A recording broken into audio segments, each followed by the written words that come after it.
Edward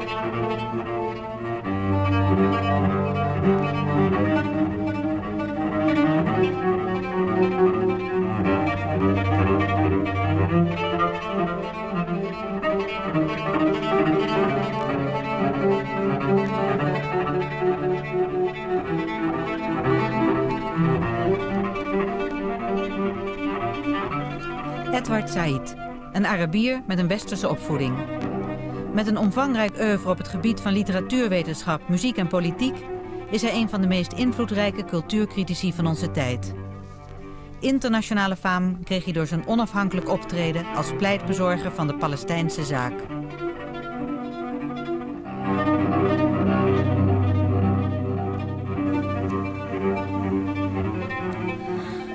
Edward Said, you were born in a country that no longer exists. You were brought up a Christian in a predominantly Muslim world. You lived most of your life in New York as an Arab in a predominantly Jewish city. And you're finally a pianist in the literary faculty of university. Now, that is quite confusing, seen on paper. Right. Nonetheless, there is one person combining these things. Who are you? Well, I think I identify myself really as a kind of intellectual person who travels a lot between things. I don't think of myself as inhabiting a field or a place, really. I mean, obviously I have an address, but you know, it's not an address that means that much to me. You know, I think I like to think of myself as a sort of energy in motion. And I've never believed in the notion of professionalism. That is to say that you become a professional and do only that. I've spent a lot of time invading other fields that are not my own, like music or various forms of area studies, anthropology, and so on and so forth. Because I think in the end that a rational effort can overcome most of the obstacles laid before one. And in my case, they're political as well, you know, because as you said, I was born in a country that doesn't exist anymore. It's called Palestine. And that loss, I think, signified to me a tremendous need to make up for it in some way and to live in different countries of my own making, as a matter of fact. There was a country which was not of your making in your youth, in your early years, and you describe it in your memoir, Out of Place, as a strangely continuous country. You grew up in Cairo, in Egypt, but traveling to the Lebanon for holidays, to Palestine for family visits, it was all very easy, as if there was one part of the world without obstacles, wasn't it? I mean, I felt it as continuous. I mean, there were different places. I mean, certainly I felt that Palestine, which is where my family was from, was the only place where I felt truly at home, because all my extended family was there. And we would spend long periods of time there. For example, during the war, 42, we spent most of that year in Palestine. And I went to school, and we spent the summer in Ramallah, which was then a summer resort. It's now the main city on the West Bank. And Lebanon, we used to spend our summers. And each of them had its own flavor. But I never felt, and its own, you know, cast of characters. You know, the grocer in one place. And I was, because of the way my mind was made up and the way we moved, I was always comparing, you know, and the grocer in Cairo versus the grocer in Lebanon, and the handyman in Palestine and the handyman in Cairo, and so on and so on. But my relatives were mainly in Palestine, but no family in Egypt. So the handymans from the different places, the grocers from did they belong to one culture? Yes, I think they did. I mean, most of them were Arabs, spoke Arabic. The lingua franca was Arabic. And even in school, for example, the last school I went to in Cairo, which is called Victoria College, which is where King Hussein went, and where, I was going to say Michel Chalhoub, Omar Sharif, the actor. It was a good school. Well, it was supposed to be a good school, but I mean, I didn't really learn that much there, because it was very combative and hostile, because the teachers were all English and we were all something else. Now, in that school there were Italians, there were Greeks, there were Armenians, there were many different kinds of Arabs, there were many different kinds of Jews, Sephardic Jews, European Jews, and so on. And yet, that sense of difference, we were all brought together by the fact that we lived in an Islamic country and that the language was Arabic. So there was a kind of unity there. Unity in diversity. Yes, but there was another reason to be brought together. The college was not without reason called Victoria College. Yeah, absolutely. It was a triumph of British imperialism, where you were taught that you could learn about England, which is what we did all the time. We never learned anything about where we were. I mean, there was no... What did you learn? Well, I learned all about, the English kings. I remember very clearly, in my first year, I wrote, I thought, an excellent essay for history on the enclosure system at the end of the 18th century. You know, in all the fields, the common fields, were suddenly enclosed, by proprietors, which was a major social change. It meant absolutely nothing to me. But I mastered all the facts, and I produced an essay that I got an A on or something, or an A minus. Which was abstract work. Totally. It had nothing to do with anything. And it's quite remarkable that since that time, my imagination is now concentrated on geography in a certain way, and that all my work has a kind of geographical basis to it, rather than a temporal or historical basis. But in any case, so we learnt about Britain as the sovereign center, metropole of the world, which it was in those days, and we were taught that we could learn about it, but we could never become it. So, I mean, that was the core of British education, imperial education, that you could learn the language, you could learn the history as a subject, but not as a participant in it, not as somebody who belonged to it. So there was a sense of inferiority with it, you see. Did this lead to a sort of double lingua franca? I mean, Arabic coming from home, which bound all these various people together, right, and English being English not only as a natural language but also as a system of thought, being the program of instruction, and thereby that was my experience. I mean, it wasn't everybody's, because I mean, I suppose some of the people in school, for example, some of the Jewish boys, tended to speak French at home. Right? We happen to speak Arabic. And I've never really known which is my first language. I mean, I always went between English and Arabic, and later French, because so many of my schoolmates spoke French. But there was and because your parents both spoke English as well. Yeah, they both spoke English as well. My mother was educated in the American system. My father was educated in the English system. And then he went to America and, of course, spoke. But his English was not his native language. His native language was Arabic. And you could hear it in his voice and in his intonation. And the same with my mother. Did they ever connect the Arabian layer from which you came and the superstructure of the English culture? No, never. They were always kept separate. The Arabic superstructure, rather substratum, the home stratum, was always for me the language of intimacy, the language of familiarity, the language one spoke to the quote-unquote natives, you see. And the language we spoke amongst ourselves as a subversive language at school, because the rule of the school in Victoria College was English is the first language. English is the language of the school. Anybody speaking any other language will be punished severely. So we spoke Arabic as a way of defying the teachers. But there was no intellectual connection between them. I knew nothing about Arabic literature, about Arabic history. Whatever I knew on my own or through what I heard at home or from relatives and so on and so forth. But for example, music. You're a music lover. You've been so since a very young age. Very young age, yeah. What sort of music? Always Western music. Always Western music, yeah. The first concert I think I was taken to was to a concert by Kulthum, who was the most famous singer at the time. And it was a dreadful experience for me. I think I was 8 or 9. I didn't like, I mean, first of all, it didn't begin until 10 o'clock at night. I was half asleep. I was a kid. And there was this great crowded theater. There didn't seem to be any order to it. The musicians would wander on stage and sit down and play a little bit, wander off, and then come back. And finally she would appear, and they would sing together and with her orchestra. And her songs would go on for 40 to 45 minutes. And to me, there wasn't the kind of form or shape. It seemed to be all more or less the same. And the tone was mournful, melancholic. I didn't understand the words. Above all, what I missed, I realize now, what I missed was counterpoint. It's very monophonic music. And I think it's designed to send people, not exactly into a stupor, but it would induce a kind of melancholic haze, which people like.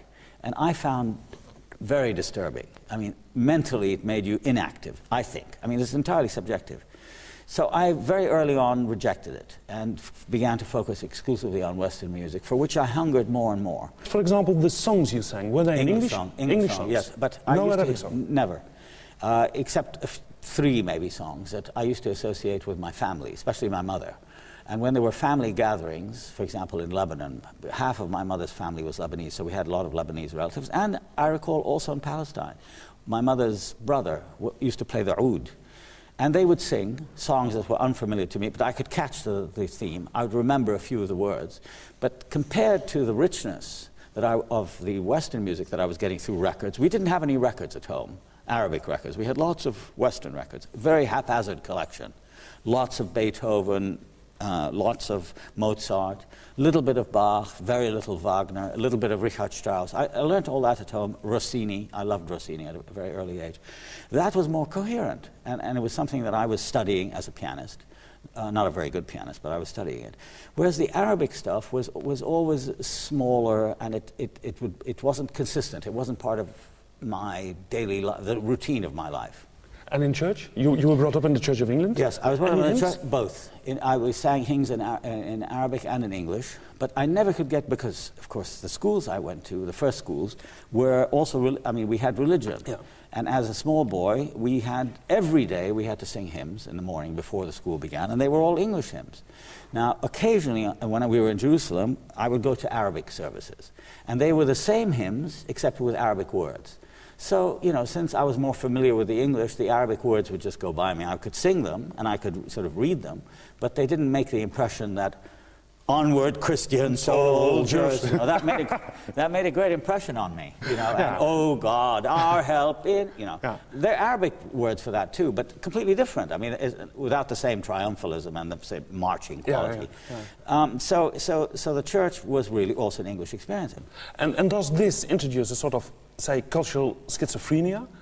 I don't know that it was schizophrenia. I just thought it was different parts of my life, that I still feel that. Yeah. For example, now the language I speak at home with my wife, who's an Arab, is Arabic.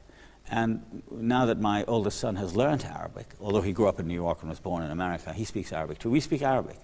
So I think of it as really different parts of my experience. And it's not at all, no, it's not schizophrenia. It's the older I grow, the more I feel I bring them together in some way. It's like polyphony. It's like counterpoint.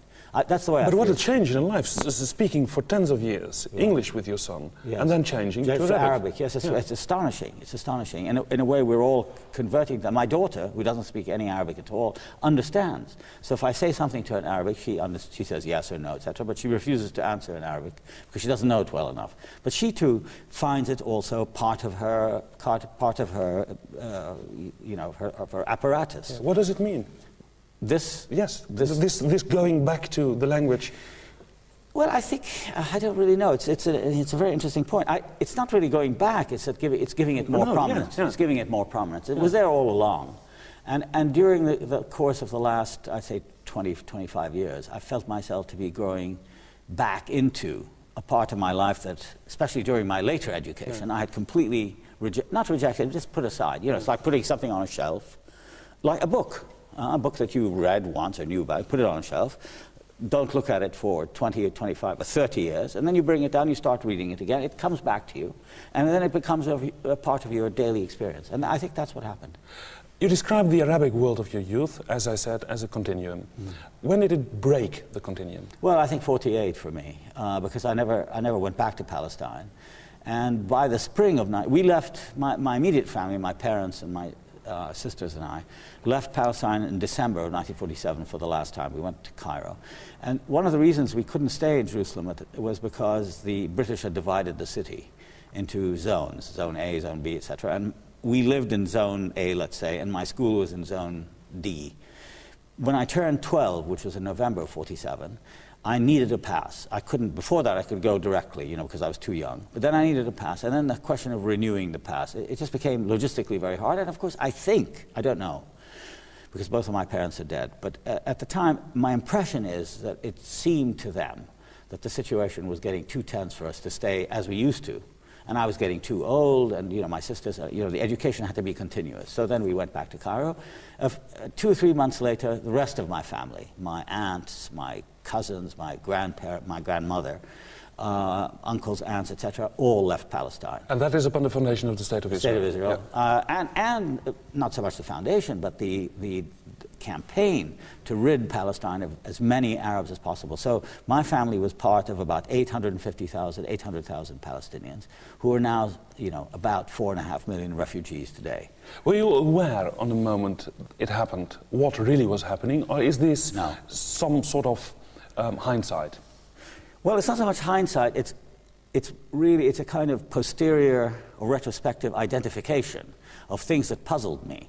Why was my father's cousin, Bir Shammas, whom I used to see in Jerusalem as a rather prosperous and confident man, why did he appear in Cairo in the middle of 1948, dressed in a very threadbare suit, much reduced in size and weight, very sad, living in what, to me, at the age of 12, appeared to be poverty? There were no immediate answers to be had. My father was not a expansive man. He didn't speak about it. And we were decidedly unpolitical. My family, as many middle-class families did in Palestine and in the Arab world, insulated themselves from politics. Politics was thought to be done by other people, lesser people, or professional politicians who belonged to the notable Muslim families. We were minority Christians, so we didn't participate in politics. So a lot happened that I didn't understand.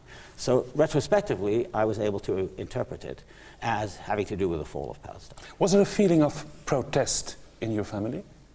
No, I don't think so. I think it was a feeling of sadness and occasionally anger. I remember very clearly, for example, in April of 1948, very, very clearly, shortly after Deir Yassin, which is the biggest Arab massacre done by the Irgun in that village, just outside of Jerusalem, my aunt and my cousin, her daughter, were talking about it with great passion as how the Jews entered the village, killed 250 people, and took away the women and paraded them through the streets of West Jerusalem or whatever part of, or Tel Aviv, naked. I mean, that made a tremendous impression on me. And so I think there was a sense of anger and impotence at the same time, because there was nothing we could do about it. No feeling of organizing? No. There was no organizing. Look, a lot of what happened in 1948 had already, in a certain sense, happened before. Yeah. There was a great uprising of the Palestinians against the British between 1936 and 1939. It was called the Great Rebellion. And it was against British imperialism in protest against the Zionist, incoming Zionists who were being favored by the British, we thought. So there was a great revolution, and during that time, I think, occurred what was to determine the fate of the Palestinians in 1948.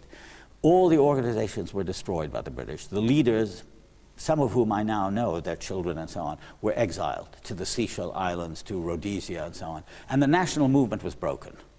During the time after that, after 1939, the Jews became powerful, and they were organized by the British. They served in World War II with the British, and they were organized and had arms, much more than all the Arab, the story they used to say the Arab armies invaded and they were going to kill. There was no hope of that at all.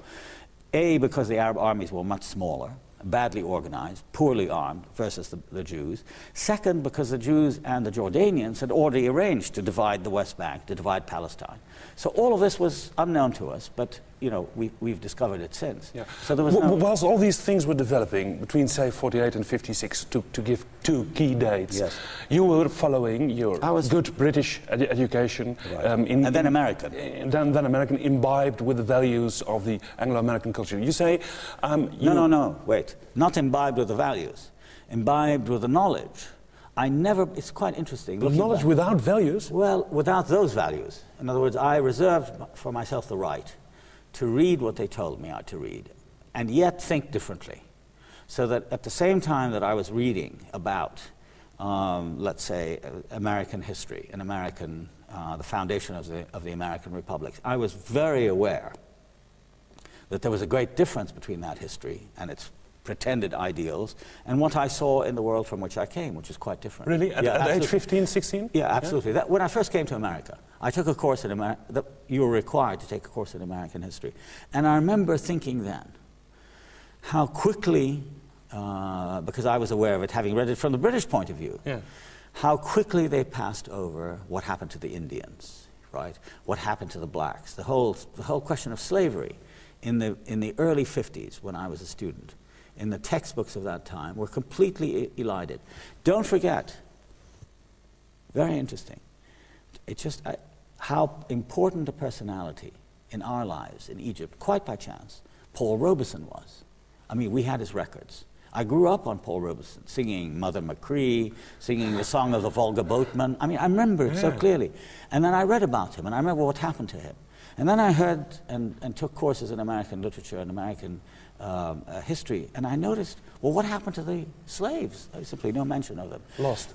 The idealization and the mythification of American intervention abroad, the Philippines, the Spanish-American War, all of those things.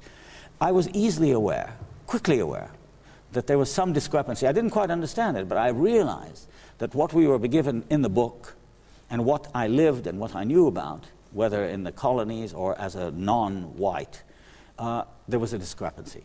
I didn't understand the discrepancy, but I knew there was one. The book that made you most famous later in life is Orientalism, right, in which essentially the thesis is you invented us. The idea of the Orient is an idea of the Occident. Right. What you say about that part of the world, its culture and its history, is predominantly fabricated by your minds, which grew up in a colonial imperialist history. Yeah. Without talking about the values, we return to that later on. Right. So what you're actually saying is that the idea of Orientalism already arises during your school days. Absolutely. I'll tell you what, it's not so much that they invented, but that their description of the experience of being an Oriental, of what it was like to be an Arab or a Muslim or an Indian or whatever, didn't correspond to my experience. And very early on I realized that there were two issues of major importance. One was the fact that we were weaker, that we were a lesser people, and we were trained by education and by social organization, the presence of British troops in an Arab... I was very quickly aware of that. You would have to be a fool not to be. What were all these troops doing in Cairo during the war and in Palestine before 1948? That's number one. And the second thing is that there were two standards. There was one standard for the Englishman and there was one standard for us. And the lives that we led as lesser people had very little to do with what they said the Oriental was. For example, I felt myself to be totally equal to the British kids and to the Americans. But somehow, by the doctrine of Orientalism, I was meant to be different and lesser, and I didn't feel that. And that's where the experience derives from. But you can react in two different forms. You can say, well, that's their point. Right. And your school career and later your university career right. was so successful right. that you were an equal on a certain date. I didn't really feel it. You know, I always felt I was denied the kind of recognition that I felt I deserved. For example, in the American school I went to, when I first came to America in 1951, my father sent me to a boarding school that was very austere. It was in New England, in western Massachusetts, in a cold climate which I'd never been in before. I was extremely lonely and unhappy. I felt I was one of the few foreigners in the school. They were all Americans, mostly from Massachusetts and the Northeast. And one of the things I felt was that although I was clever, you know, I had a British education, much more advanced, much more concentrated than the American. So I was quickly able to rise to the top of the class. When the graduation finally occurred in my last year, I was there for 2 years, I was either first or second in the class. But at the graduation, I was not recognized as either first or second. They put me aside for somebody else. There was some standard used that denied me that recognition. And so I became immediately suspicious of power that masks itself as judgment and fairness, but in reality is arbitrary. And I think I was passed over because I was different. And they wanted two Americans rather than this strange mixture of foreigners. And so from the beginning I felt that I wasn't successful in quite the same way. And I think early on I determined that my way would have to be different. In other words, I would continue, I would go through the motions. You know, you can get A's and so on in school. It's not difficult. I mean, I didn't find it difficult. But the real path that I wanted to follow was of my own making. I didn't have a conventional career. I had an unconventional career. Yeah, but there is something of a double bind in that. I mean, a double bind with, say, the imperialist schooling. Yes. On the one hand, you're at a very young age aware of the double standard. On the other hand, if that is on the other hand, you're the one who dives into their literature, into their music, into their art. Yeah, but look at the way I dived in. I mean, for example, the first extended piece of work I did was on Conrad. Yeah. Now, Conrad in the early 60s was scarcely known. I mean, he wasn't, now he's an industry. But in those days, Conrad was considered a kind of, well, I mean, E.M. Forster said, you know, something wrong about him, you know, mysterious sort of. And all the people who admired him, like James and T.S. Eliot, thought of him as a peculiar man. Well, that's what attracted me to him, that he wasn't the routine Englishman. And moreover, he was again a stranger, out of place in England. And masking himself as an Englishman, you see. And I felt that I was doing the same thing. I mean, I'm not Conrad, obviously, but Conrad, for all of his life, he dressed like an Englishman, he married an Englishwoman, Jessie George, he acted like an Englishman, but he had this incredibly thick Polish accent. So, you know, I felt the same thing. I had this name. You know, and the fact is, when people ask me, where are you from? So I would say, I'm from the Middle East. At that time, I didn't say I was from Palestine. I didn't say I was from, I said Middle East. I'm an Arab. Yeah. And I left it at that. Later on, I began to give it more prominence, because after all, it was where I was from. And that's what I think, that's why people like Conrad were important to me. But then develops this philosophical attitude. Yes. I mean, it begins with Conrad, identifying probably with his position, studying his books, trying to find the points of view you could recognize, and out of this grows the book Orientalism. It became an eye-opener. It became even the beginning of a new way of dealing with the canon of Western culture. It opened it. How did you experience the tremendous intellectual success of Orientalism? Well, as a total surprise. I mean, in fact, I didn't realize what I was writing. All I thought I was doing, very much under the influence of my teachers, not only the ones I'd actually had, but people who meant a lot to me. In the German school of philology, people like Auerbach and Spitzer, you know, the analysis of the great, I mean, because I feel I belong to that tradition, although it's a tradition that wouldn't recognize me, you understand? I mean, but for me, it was something that I held on to. And I was also very influenced by Vico, you know, teaching yourself. So I taught myself to read these texts, in which descriptions of the Oriental appear in basically a literary form. And I thought I was writing a history of an idea. I was totally unprepared for the reception, because I couldn't, in the early days, I couldn't find a publisher, or, you know, there was a kind of reluctant publisher, academic press. But when I actually wrote the book, and a commercial publisher happened to see it at a friend's house or something, whom I'd lent the manuscript to, they called me and they gave me a lot of money, and they published it, so it was published commercially. The response really taught me more about the book than the writing of it, because I had no idea that I had touched on a lot of issues at the Society that had to do with questions of the other, which were becoming known then at the time, questions of resistance, which was now during, you know, the last part of the Vietnam period and the rise of, you might say, identity politics, and above all, a new type of history, which I apparently had written. I didn't realize I was writing. You know, when you sit down to write, you don't say, I'm writing a new history. Come on, you're pulling my leg. You're pulling my leg. Absolutely serious. You're writing this book based on a very personal experience, of a very painful personal experience. Buried in the book. Yeah, buried. Of course. It's not the main point of the book. No, of course not, but it's the underlaying layer of humus ground of the book. Right. Going into the heart of the matter and telling them about their way, limited way of dealing with the cultural history. Right. You don't think this is just a I honestly thought, no, believe me, I honestly thought, don't forget, I wrote the book entirely in isolation.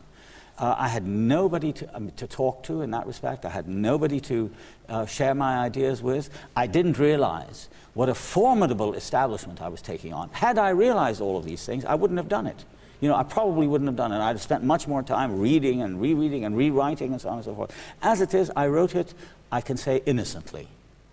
It then took on a life of its own, which has very little to do with my own experience of it. Nowadays, you see almost a subdivision of subdivision of subdivision in dealing with the arts. I mean, if you want to talk seriously about a novel by a homosexual writer, you at least have to be a homosexual yourself of his age and health. The same goes for all sorts of cultural minorities, based on the idea that the classical, canonic way of dealing with the arts is always the fruit of a power structure. Right. If you see these tiny subdivisions, these isolations of parochial dealing with art history, you feel guilty? No. Not at all, because that has nothing to do with what I wrote. It's a misapprehension and a misappropriation. I say very, very clearly, does this mean, I ask the question, does this mean that only Orientals can write about the Orient, that only women can write about women, that only blacks can write about blacks, that only homosexuals can write about... I say absolutely not.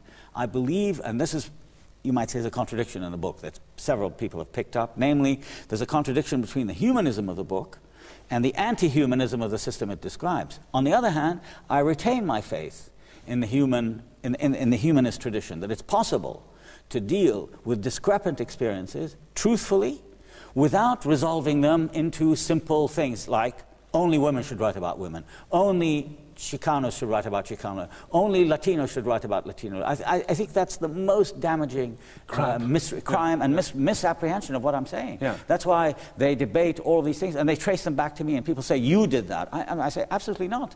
I'm talking from a universalistic, if you like, cosmopolitan point of view to which I adhere and which is the only way that the world makes sense to me. I don't believe in the politics of identity. Although in many ways, paradoxically, I seem to be the father of identity politics. But it's a thing I totally disbelieve in because I realize the damage that identities have done. Not only in power and powerless, powerful and powerless, but also identities between each other. Don't forget, I grew up in an environment in Jerusalem. This is very powerful, where my earliest apprehension was of communities locked and struggled with each other. And I don't mean Jews and Arabs, I mean Christians and Christians. Yes. My earliest memories of going to the Holy Sepulchre in Jerusalem was my older cousin telling me, this is the Greek Orthodox chapel, the same church, the Greek Orthodox chapel, and then feeling somebody pulling at my jacket and saying, no, don't believe them, that's their version of Christianity. Christ was buried here in the Armenian chapel. That's what I grew up with. And I hated it ever since. You see, because I think that is the end of humanism, it's the end of human community. Community is not made up of divisions of this sort, but rather of overcoming the divisions without destroying the differences. I think the differences are important. So that is stressing universalistic value, standpoint, but not a relativist. No, not at all. I mean, relativism strikes me as a cop-out and saying, well, you know, everything. No, I believe very strongly in universal standards. For example, I think there is such a thing as great art. And I don't care whether, you know, whether the great art is written by a white man or a black woman or a red something or other. If it's great art, it's great art. Yeah. I have no problem with that at all. And people who come and tell me, well, yes, but your main interest seems to be people like Flaubert and Dickens and so on. They're dead white males. So I say, so what? If there's a great Arabic novelist, I write about him too. Yeah. But I refuse to fall into the position of saying, well, some art is great, but it's only good for them. I mean, it's either good or not. And as I grow older, I'm much more interested in the problem, let's say, of aesthetics. I think there's a definite branch of human activity, which I call the aesthetic, which has its own privileges, which has its own domain, which I'm interested in preserving. This doesn't at all mean, however, that the aesthetic is immune to various affiliations and connections. I mean, look what the Nazis did with Meistersinger. Look what the Nazis did with Fidelio. I mean, you know, these are works that you could describe, and I have described myself, as works of liberation. But at the same time, they can be put to different uses. So I think there's the aesthetic, but there's also the appropriation of the aesthetic. And I think one has to be able to deal with both of them. That's always also a question of balancing your position as a reader, as a critic, as a scholar, and as a citizen. Right. On a certain moment in your biography, politics breaks through. Must have been around about 1967. What happened? The world I knew was shattered. I mean, I experienced the war of 1967, the Arab-Israeli War of June 1967, in New York. And there, in a city where there were no Arabs that I knew. Don't forget, all my education was in Western literature. There were no Arabs, neither at Princeton when I was an undergraduate, nor at Harvard when I was a graduate student, who were studying what I was studying. There were some Arabs whom I knew who were studying Middle Eastern literature, and some doing science. In America? In America, yeah. Which I've always opposed, by the way. Yeah. I mean, I think the it's crazy to come to America to study your own Middle East. literature. Yeah, I mean, you can do it better over there. And in any case, all of a sudden, I found myself almost by, by magnetic attraction, taken to the UN, where an old friend of mine, an Egyptian, suddenly appeared, called me up. He said, "Edward, we're here, delegation, etc. We're trying to rescue something out of that immense destruction of our world." And very soon I was involved with Arabs in the reconstruction effort. So very soon you became a Palestinian? No, that was a little later. That took place later. I was discovered by an old friend of mine from Princeton who was a Palestinian, who was a graduate student at Princeton, who called me up after, I would say, almost 12 years of not seeing him. In '68, he was putting together a book on the War of '67 from an Arab point of view. There was a need for an Arab voice. I mean, all we heard was the triumphalism of Israel, the triumph of the West, the triumph of this, that, and the other thing, the destruction of Abd al-Nasser. I mean, the chorus was deafening, and I had no way to express it. And then I got this providential phone call from my friend, and I wrote an essay called The Arab Portrayed, in which I tried to, for the first time in my life, to give voice to the silent Arab, the oppressed Arab, the Arab who was being shot and killed, beginning with the Palestinian, but also going back in literature to the Arab of the Orientalists. That was the first experience I had. And then in the late 60s, 69, 70, for the first time in my life, I went to Jordan, where most of my family had gone after '48. I went to stay with my cousin. I'd never been in Jordan before, and while I was there, I discovered friends and distant relatives of mine who had become part of the Palestinian movement. And I immediately cultivated their friendship, and they drew me in. And by the early '70s, I was part of the movement. So, but here came the distant cousin from America, by then a professor, to Jordan, embraced by the family? Yes, embraced by the family, and I discovered very soon, embraced by the family in Arabic, that there was, my background, the English literature, the comparative literature, Auerbach, Panofsky, Spitzer, meant nothing there. I very quickly determined that I would have to re-educate myself. And a year later, I came to the Middle East and spent a year in 1972 or 1971 in Beirut, literally re-educating myself 10 or 12 hours a day in Arabic. Why so? Remorse, guilt? No. The fantastic need for articulation. I realized the hottest thing about that period, and it's a pity it's lost, was a renaissance in analysis and thinking of a kind that I had never experienced. For me, the experience of Arab nationalism, of the Arab post-imperialist phase, beginning with independence after the British left, was a lot of rhetorical phrases which I couldn't understand. The difference between that, again, on the linguistic level, that was so important, was that this was a language of the people. It was a spoken language, it was a language of communication. And I experienced politics as participation. Very early on, I met Arafat, which would have been impossible in Egypt. I couldn't have met Abd al-Nasser, but I could meet Arafat for the first time. I felt this was my movement. I was no longer out of place. This was my people. I was an American. Nobody seemed to hold that against me, but the one thing that I didn't have was fluency in the language. I had put it aside. Like I said, I had put it on the shelf. Yeah. So then I studied Arab philology with a wonderful old professor who was a friend of my father's, who taught me every day from 7 to 11 in the morning. We'd sit on his balcony in Beirut, and we would start from scratch. We started with Khalil ibn Ahmad, the founder of Arabic philology, because I was interested in philology, which is what I had studied. And then by the end, I read Naguib Mahfouz for the first time. I read Taha Hussein, I read Ibn Khaldun, I read Al-Ghazali. I read all the classics of Arabic literature. And I was able to communicate all of this and retain my English and European fluency. And again, it fitted in your idea of the canon. Absolutely. Yeah. It fitted my idea of the canon. And then I realized, and I was one of the first to realize, that a good part of our war against Israeli occupation would have to be in the West, in the Western mind. And there, my familiarity with that mind and with that culture stood me in good stead, because by then I was also armed with a very powerful knowledge of the tradition from which I came. And I found it absolutely exhilarating to be able to move between the two. Your father brought you up with the idea that politics was not a thing you should do. Stay out of politics. This was politicizing your work. Your father dies in the same period. Does one thing connect to the other? I don't know. No, because well, in a way, yes and no, because my father was very worried that of what he said. The last thing he ever said to me, he had turned his face to the wall. I had come from New York. It was in the beginning of January or late January of 1971. He was dying of cancer.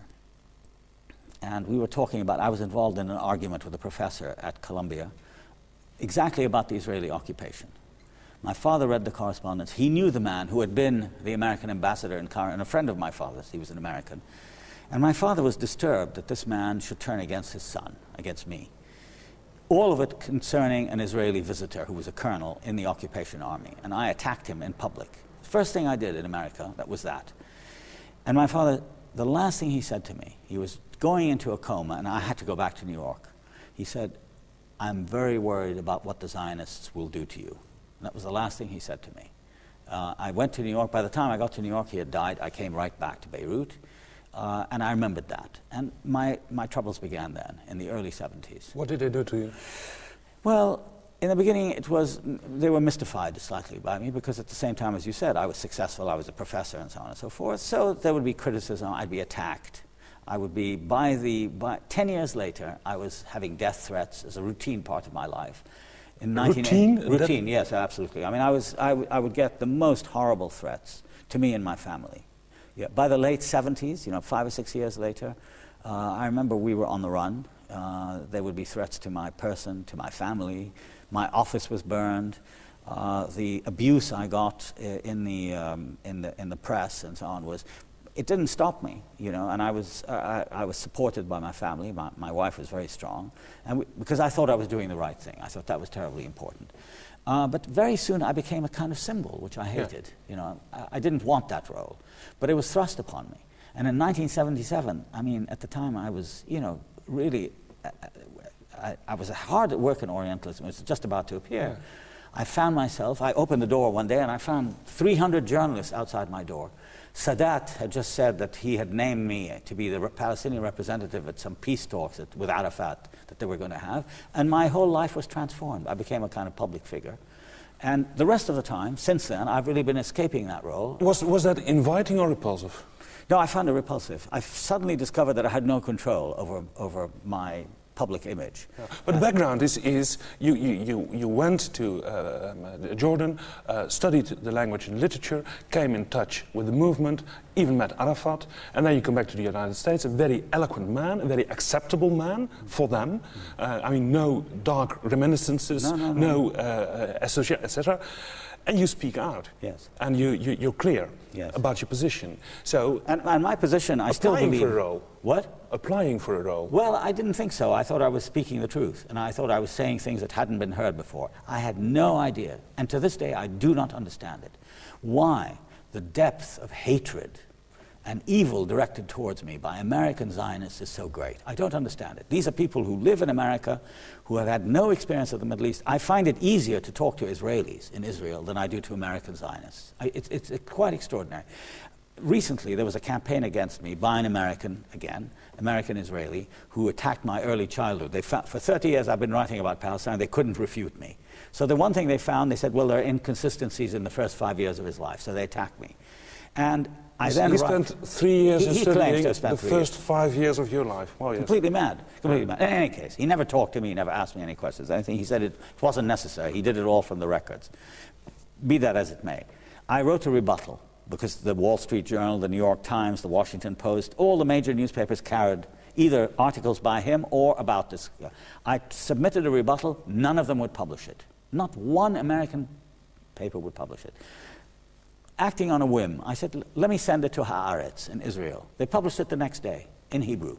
So I could publish more easily in Israel than I can in the United States. Quite extraordinary. This has something to do with the subtlety of your discourse, of your position, which is, of course, accepting history as it is, right, and trying to improve upon the existing situation. Brilliant. You put it brilliantly. That is... No, not the existing situation, on coexistence. On coexistence, yes. Coexistence, yeah. That is a very reasonable point. Yeah. Can you understand why that has attracted opposition from all possible camps? Including Palestinians. Including Palestinians. Yeah, because here we come back to the question of identity again. And the idea that I want my own place. As a young friend of my son told me, who had been tortured by the Israelis, and he told me this in 1996, And I said, what do you do now? He said, I work for the Palestinian Authority. I said, what do you do there? He said, I'm an interrogator and a spy. I said, for whom? For them. I said, but you were tortured by the Israelis. He said, yeah, now it's my turn. In other words, if they tortured, now it's our turn to torture. If we have police, now it's our, if they have police, we have... I mean, that's a twisted law. That's a distortion of liberation. I mean, that we, in the end, we're creating a kind of mirror image of what happened to us. And I think the reasonable thing is to say, and this is very difficult for Palestinians to accept, I'm the first Palestinian to say this publicly, yes, we have to admit that the Jews of Israel are the survivors of the Holocaust. The Holocaust actually occurred. Many people don't believe that, or believe that if it did occur, it has no relevance. I think it has a relevance.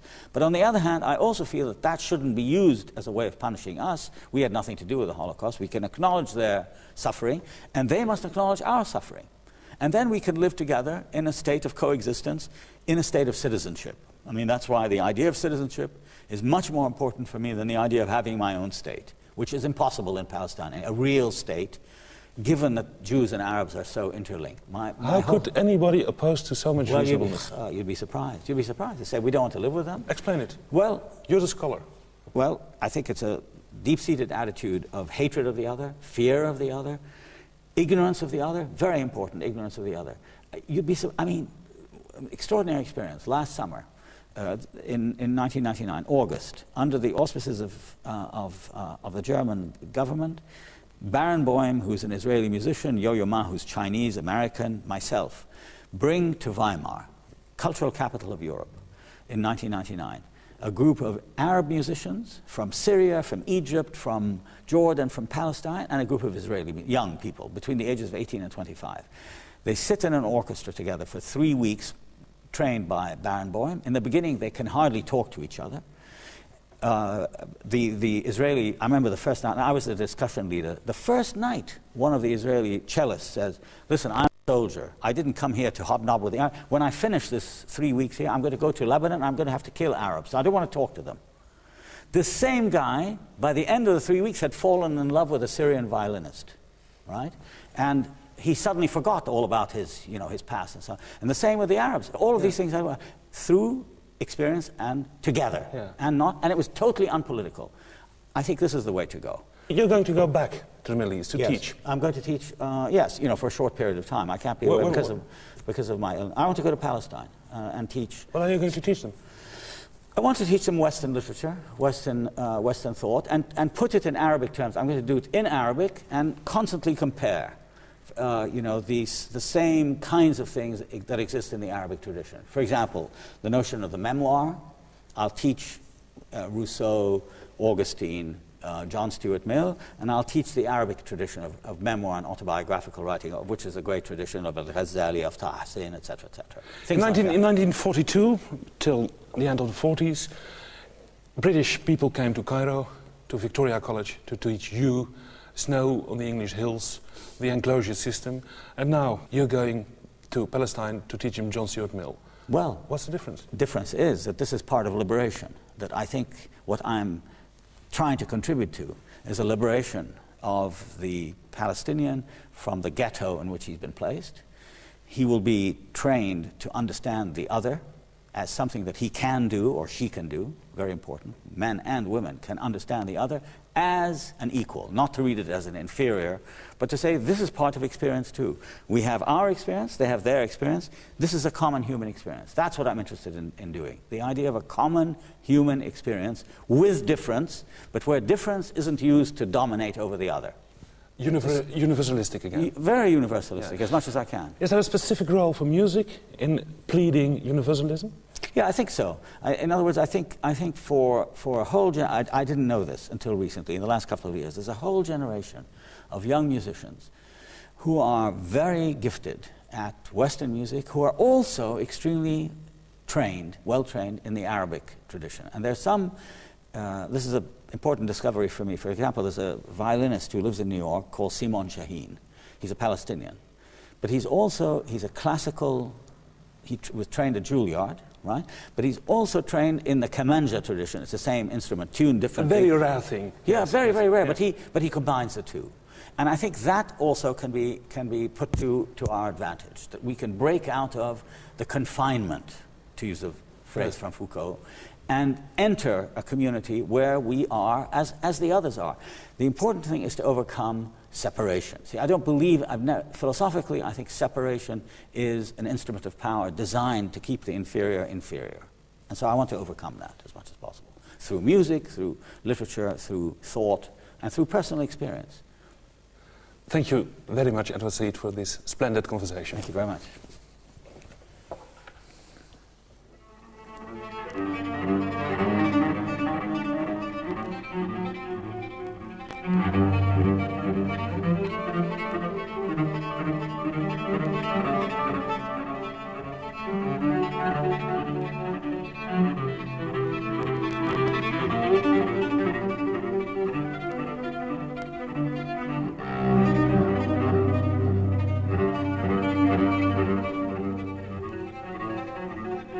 Thank you.